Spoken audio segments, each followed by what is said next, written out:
6번째 시간입니다. 이렇게 기도하라. 우리가 너무나 잘 아는 본문의 내용이죠. 많은 한국 교회가 주기도문이라고 하는 이름으로 모든 예배 시간마다 우리가 함께 암송하고 기도하는 내용입니다. 특별히 이것은 주님이 직접 가르쳐 주신 기도의 본질과도 같습니다. 그러니까 여러분, 주님께서 이 기도를 가르쳐 주신 이유는 그 앞에 우리가 읽진 않았지만 본문을 보면 막 중언부언하고 바리새인과 서기관들 외식하는 자처럼 남에게 보이려고 하고 기도의 틀이, 기도의 본질이 사라져버린 거예요. 그러니 능력이 나타나겠냐 이 말이에요. 하나님께서 친히 그래서 기도의 모델을 우리에게 제시하여 주신 것입니다. 이렇게 기도해라. 이것만 해도 능력이 나타난다는 거예요. 이렇게만 해도 우리의 기도가 응답되어진다는 거예요. 외식하는 자처럼 기도하는 것이 아니라 중언부언하고 그냥 막 뭐라고 그냥 앉아있는 시간만 많으면 기도가 되는 것이 아니라, 여러분, 기도가 안 되면 이거라도 하는 거예요. 언젠가 제가 설교 중에 말씀드렸죠. 그래서 여의도 순복음교회 조영규 목사님은 기도가 안 되고 뭔가 좀 마음이 답답하고 좀 그런 시간들이 찾아오면 주기도문을 그냥 10번이고 100번이고 외웠다는 거예요. 그리고 입술로 계속 소리내서 선포했다는 거예요. 우리는 보통 교회들마다 마지막 예배 다 끝나고 처음 시작할 때는 사도신경하고 끝나고 주기도문 하잖아요. 그렇게 하라고 하는 법칙은 없습니다. 주기도문을 먼저 하든 이건 아무런 상관이 없어요. 뭐 이렇게 했다고 우리가 경찰에 잡혀가고 법을 어긴 것은 아닙니다. 주님이 가르쳐 주신 기도를 우리는 써먹어야 돼. 그것이 능력입니다. 오늘도 이 밤에 주님이 가르쳐 주신 이렇게 기도해라. 이것만 해도 능력이 나타난다.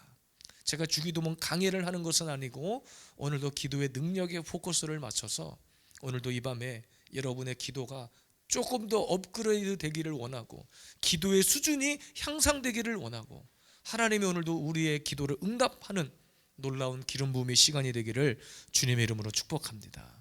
이렇게 기도하라. 어떻게 기도하라는 것인가? 짧게 두 가지 원리만 제가 설명드릴게요. 첫째는 하늘의 뜻이 이 땅에서도 이루어지도록 기도하라. 10절 나라가 임하시오며 뜻이 하늘에서 이루어진 것 같이 땅에서도 이루어지다 그랬습니다. 여러분, 많은 사람들이 기도할 때 저도 그랬고 여러분들도 우리가 기도를 처음 할 때는 대부분은 어떻게 기도하느냐? 내 뜻이 이루어지기를 기도를 해요. 내 뜻이 이루어지기를. 그러니까 내가 막 기도를 해놓고서 하나님이 내 기도 속으로 들어오기를 기도하고 있는 거예요. 근데 여러분, 영적으로 심각한 오류가 있죠. 기도의 방향이 틀린 거예요. 방향을 잃은 기도를 우리가 지금까지 하고 있었던 거예요. 그러니까 외식하는 기도가 되는 거예요. 남들한테 보이기 위한 기도가 되는 거예요. 방언을 통해서 기도하는데 이것이 그냥 자랑거리밖에 되지 않는 거예요. 포커스, 방향이 잘못 설정되었기 때문입니다. 내 뜻이 이루어지도록 기도하는 것이 아니라 내 뜻에 하나님이 들어오도록 기도하는 것이 아니라 하나님 앞에 내가 구하는 모든 것이 하나님의 뜻 안에 들어가도록, 그러니까 순서가 바뀐 거예요. 바뀐 거. 내 뜻이 아니라 하나님의 뜻이 이루어지는 것이 우선순위라는 거예요. 그러니까 우리가는 보통 내 기도가 일방적으로 하나님 앞에 올려지기를 구하기 때문에 기도 응답이 안 될 뿐만 아니라 외식하는 기도, 중언부언하는 기도가 되는 거예요. 잘못된 기도의 틀을 다 바꿔야 돼. 그래서 제가 여러 번 반복적으로 말씀드리지만 우리가 하는 기도의 선포 가운데 능력이 나타나게 하려면 여러분, 모든 초점이 하나님 아버지께 맞춰져 있어야 돼요. 하나님은 우리의 생각과 다르다고 했습니다. 이사야 55장에 내 생각과 너의 생각은 다르다. 그 말은 모든 기도의 초점이 하나님의 뜻 안으로 이루어지도록, 하늘의 뜻이 이 땅에 이루어지도록, 나타나도록. 여러분, 기도 응답의 첫 번째는 그겁니다. 하나님의 뜻이 나타나는 거. 내가 구한 건 내 뜻이 나타나는 것이 기도 응답이 아니라 하나님의 뜻이 이 땅에 나타나는 것. 질병 치유의 응답을 구하잖아요. 하나님의 뜻이면 나타나는 거예요. 뭔가 삶의 평안을 구합니다. 뭔가 자녀의 문제를 하나님 앞에 구하는 거예요. 근데 그것이 하나님의 뜻 안으로 들어가면 이 땅 가운데 하나님의 뜻이 이루어지는 거예요. 그런데 우리는 막연하게 하나님 먹을 거 주세요, 입을 거 주세요, 돈 필요합니다, 건강 주시오, 건강 주세요, 뭐 어쩌세요 저쩌세요, 이거 주세요 저거 주세요. 물론 그런 기도가 우리 인생 가운데 이 땅을 살고 있기 때문에 필요해요. 그런데 어디에 뜻이 맞춰지도록? 하늘의 뜻이 맞춰지도록. 예수님이 십자가상에서 얼마든지 내려올 수 있었지만 내 뜻대로 마옵시고 아버지의 뜻대로 하기를 원합니다라고 고백한 것은 기도의 최절정을 보여준 겁니다. 인생의 위기를 만나고 아픔을 만나면 당장 그 문제가 해결되지 않으면 우리는 못 견디잖아요. 그렇죠. 우리가 물에 빠졌는데 당장 우리가 물에서 건짐받는 것을 원하지, 물에 빠진 사람이 하나님 인생 가운데 참 어둠이 많고 가정에 아픔이 있는데 우리의 가문의 역사를 고쳐주시고, 물에 빠진 사람이 이렇게 기도하겠어요? 살려달라고 기도해야 될 거 아니에요. 근데 여러분, 하나님께서 우리의 구할 것을 이미 아신다고 그랬어. 물에 빠진 사람은 당연히 물에서 건져내는 것이 기도 응답이고, 집에 불이 났으면 불을 끄는 것이 기도 응답인 것이 맞아요. 근데 우리는 어찌 하나님 나라의 뜻이 아니라 그냥 나부터 먹고 살기 바빠서 구하는 모든 초점의 방법이 하늘이 아니라 땅이야. 땅의 초점에 맞춰져 있는 거예요. 그러니 응답이 되지 않는 거예요. 기도의 능력이 왜 나타나지 않는가? 땅의 것을 구하기 때문에 그렇습니다. 하나님의 뜻을 구하고 하나님의 뜻 가운데로, 여러분, 하늘의 뜻이 이 땅 가운데 이루어지도록 기도하라는 것은 순종과 연결이 되어 있는 거예요. 순종. 하나님의 뜻이 이루어져 가는데 내가 사용되어지기를 원합니다. 나의 기도가 하나님의 뜻이 이루어져 가는데 사용되어지기를 원합니다. 그런 기도이기를 원합니다. 그 뜻이에요. 근데 우리는 많은 사람들이 착각해. 하늘의 뜻이 됐든 내 뜻이 됐든 하나님 빨리 이 문제부터 좀 해결 좀 해달라고. 하나님은 교회에 부흥을 허락하시기 전에 먼저 이곳에 쌓인 기도를 보십니다. 먼저 이곳에 쌓인 기도를 보는 거예요. 우리 가정의 회복을 하나님께서 이루어 가시기 전에 회복되어져서 그 가정이 하나님 말씀 안에서 아름답게 세워져 나갈 토양을 준비하시는 분이에요. 그러니까 우리는 당장 닥친 그 문제만을 어떻게 해결하려고 하는데, 하나님은 언제나 우리 인생의 큰 그림을 보신다고 그랬잖아요. 하나님, 제가 저 형제를 사랑할 수 있는 사랑의 마음을 주세요. 이렇게 기도하잖아요. 그러면 사랑할 수밖에 없는 상황을 주님이 만들어 주시겠죠. 근데 실제적으로 의지를 가지고 내가 저 원수를 사랑해야 되는 것은 누가 해야 될 일이에요? 내가 해야 될 일이에요. 내가 해야 될 일은 하지 않고 다 하나님이 해달라는 거예요. 다. 하나님, 오늘도 은혜를 주세요. 그러면 은혜 받는 자리에 나와야 은혜를 줄 거 아니에요. 은혜를 달라고 하나님 회복을 주세요. 그럼 은혜와 회복의 역사가 있는 이곳에 나와야 은혜의 역사, 회복의 역사를 경험할 거 아니에요. 그런데 우리는 땅의 것, 이 땅에서 아우둥바둥하면서 어떻게 하면 이 땅에서 뭔가 좀 해볼까 하는 오로지 그 생각, 그러니까 하나님의 뜻과 상관없는 길로 기도하는 거예요.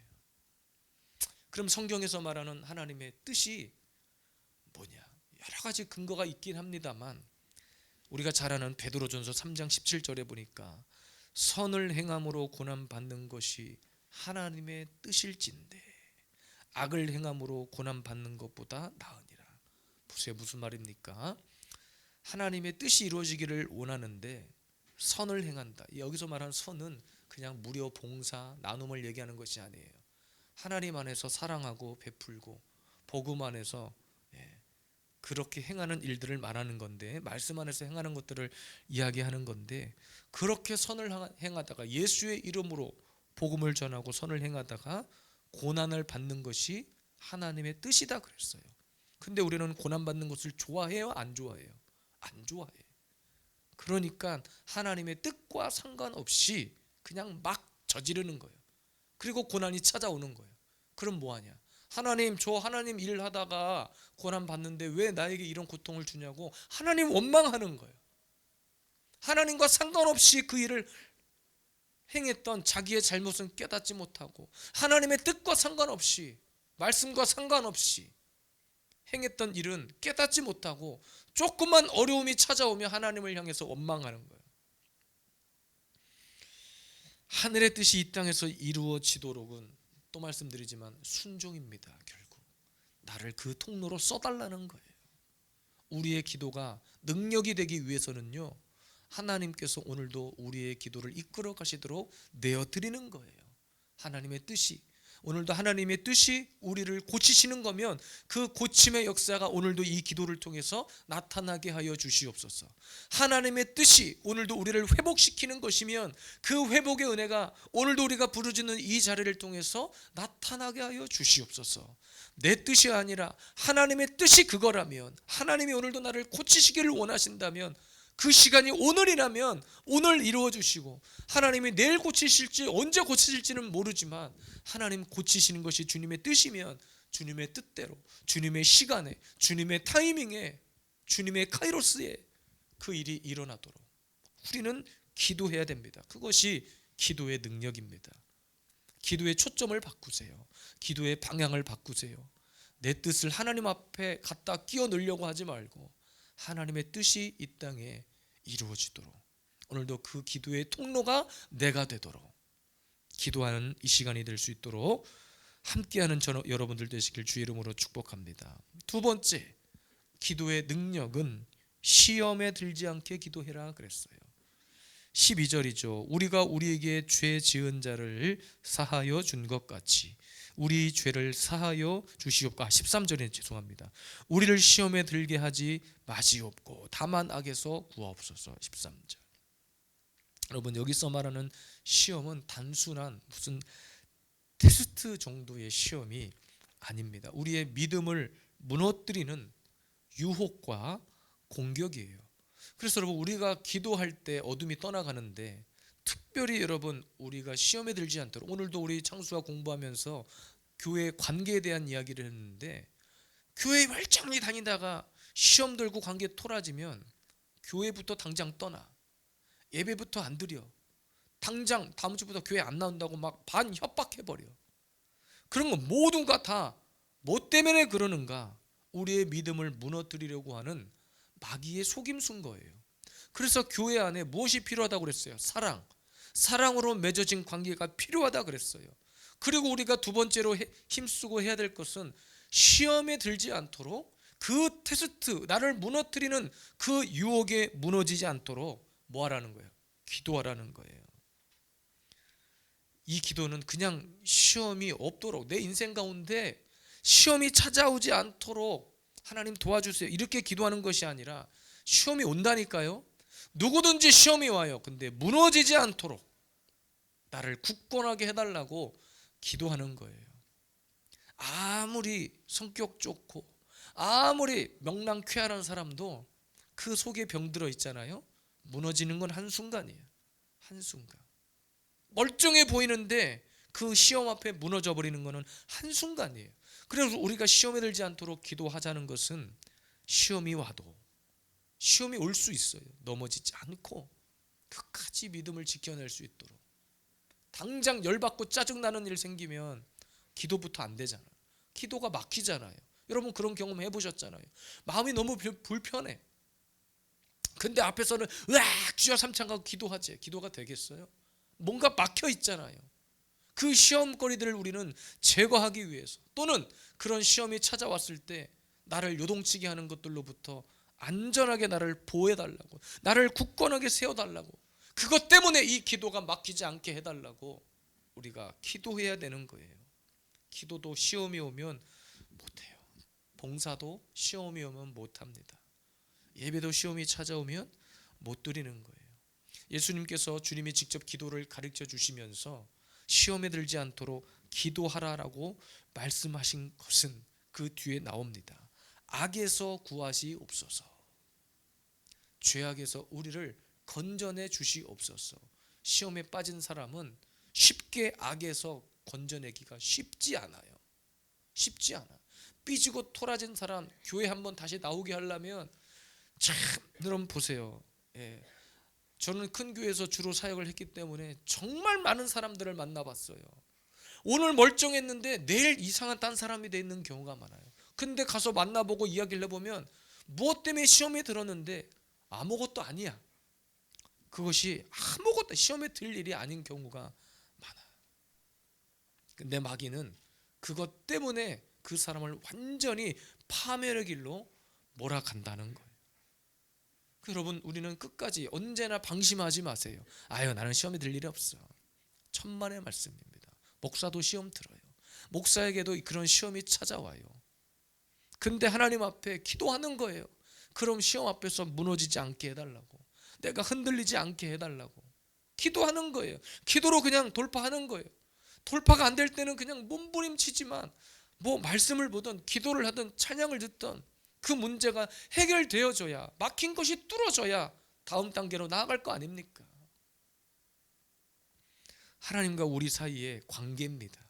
이 모든 것들은, 기도는 하나님과의 우리 사이의 관계, 가장 중요한 소통의 관계입니다. 이것이 무너지면 다 끝나는 거예요. 그래서 첫 번째가 하나님의 뜻이 이루어지도록 기도해야 되고요, 두 번째는 시험에 들지 않도록 기도해야 돼요.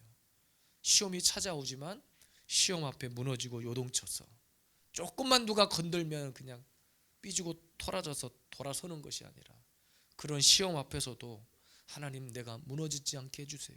그러니까 여러분, 우리의 기도가 우리의 부르짖음이 능력이 되게 하려면 견뎌야 돼요.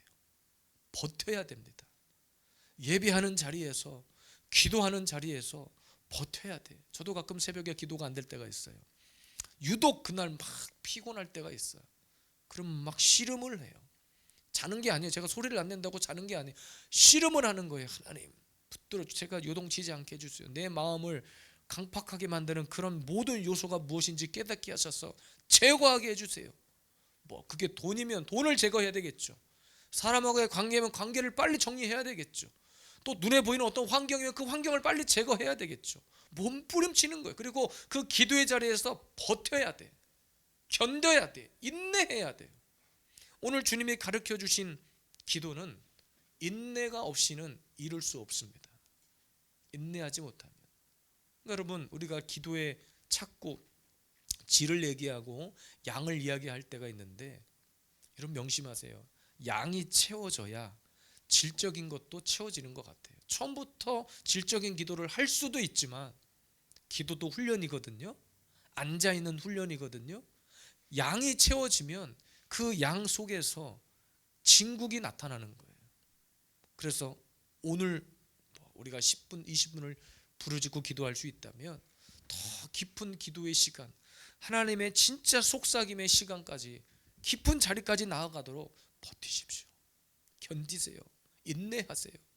주님이 응답하실 때까지. 제가 첫 번째 날도 말씀드렸잖아요. 우리의 기도의 향이 주님 앞에 상달되어질 때까지, 올라가다가 그냥 딱 끝나가지고 주님이 뭔가 받을만 하면 안 올라오고, 받을만 하면 안 올라오고, 주님이 위에서 끌어당기고 있는데 다 올만하면 끊어져서 내려가고, 다 올만하면 끊어져서 내려가고, 그런 기도가 아니라 주님이 받으시기까지 인내하고 견디고 버텨서 여러분의 기도가 능력이 되기를 바라고, 어떠한 시험이 와도 기도 한번 딱 하고 나면 싹 상황이 정리되고 하나님의 뜻이 이루어지도록, 내 뜻을 갖다 끼워 맞추려고 하지 말고 하나님의 뜻을 구하고 그 하나님의 뜻대로 내가 순종하고 순종의 도구로 사용되어지기까지 오늘도 이 밤에 부르짖어 기도하십시다. 몸부림치며 기도하십시다. 끝까지 버티고 기도하십시다. 능력이 나타날 때까지, 회복이 나타날 때까지, 주님이 오늘도 내 가슴에 불을 질러주실 때까지 우리 끝까지 기도로 승리하는 우리 모든 성도들이 되기를 주님의 이름으로 축복합니다.